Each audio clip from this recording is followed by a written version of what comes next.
Alan's got a backpack bigger than him, 3 spare camouflage and a biscuit tin. Dog called Scooby and a map half wrong, swears he'll get a National Geographic shot by dawn.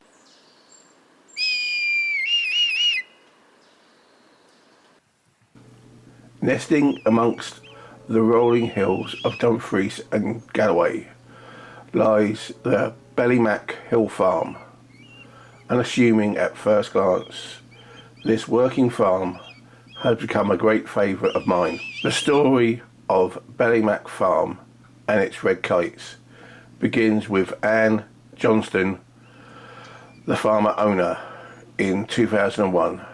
A project began with introducing red kites to Dumfries and Galloway. These birds, once well spread in Scotland, had suffered a dramatic decline due to persecution and habitat loss. Anne's decision to help these survive involved putting out food for the kites, slowly building their trust and encouraging them to return. Her efforts paid off, and now Bellymack Farm has become a regular feeding ground for a growing population of red kites. The red kite feeding station is a simple yet effective setup. A viewing platform allows visitors and photographers a clear vantage point to observe this spectacular. The red kites feed station serves a vital conservation project by providing a regular food source and safe haven. Bellymack Farm plays a crucial role in the ongoing reintroduction and population growth of the red kites in Scotland. Witnessing these birds at a feeding station allows visitors and photographers to appreciate the success of these species brought back from the brink. When waiting for the kites to be fed, it's a great opportunity to get the birds just soaring above you.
One thing to mention, I've seen many a time and it does not work, is people, well, photographers, setting up a tripod and gimbal, thinking this is the perfect way to photograph these birds.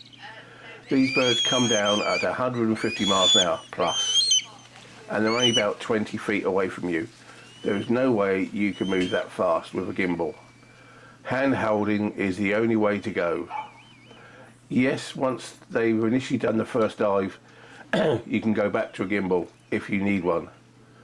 But I've seen so many photographers set it all up and then watch them panic as they try to get all the gear undone as they're missing all the birds.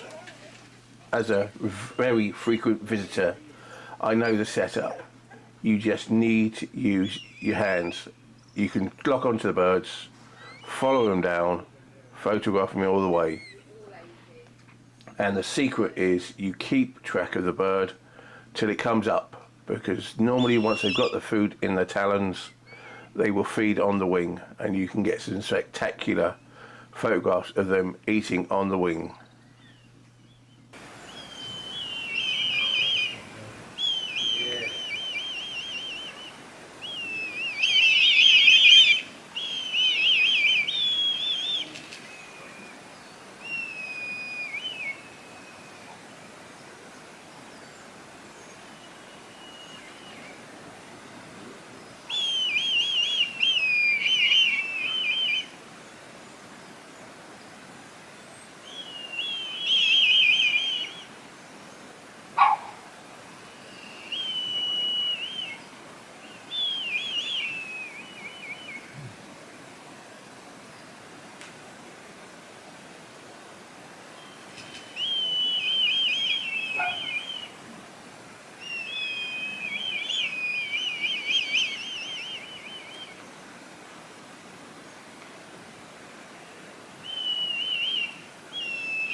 I just like to point out one thing about gear. You don't need the newest, the best at all. Like today, when I was shooting, I noticed a dad and a young kid who was struggling to photograph the birds. So I offered a bit of help and advice. Because his gear was old and slow, he couldn't catch the action shots.